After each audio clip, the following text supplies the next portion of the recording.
Stăm la masă, focul mic, pita într-un ștergar de borangic.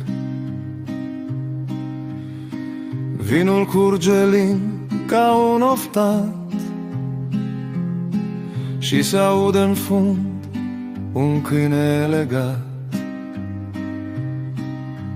Hai, mai toarnă-mi, frate, încă un strop, să mai spele gândul de la cap la coiol. Cât om fi la masă, nu-i nimic pierdut, dor de casă în cană, sufletul mai mult. Mama pune-n blic un boț de rai,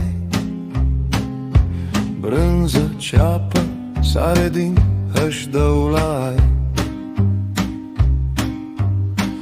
Tata povestește în glas domol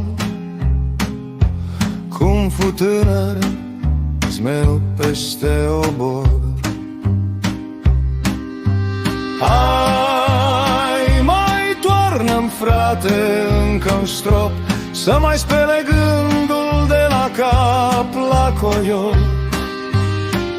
Cât om fi la masă, nu-i nimic pierdut, dor de casă în cană, sufletul mai mult.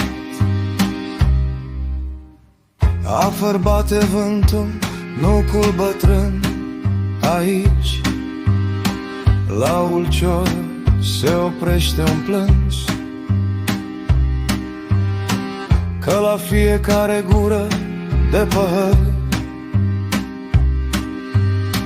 parcă vine acasă cine-i dus de ieri.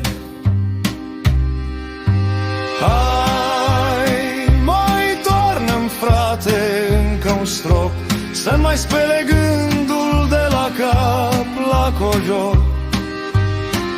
Cât om fi la masă, nu-i nimic pierdut, dor de casă în cană, sufletul mai mult.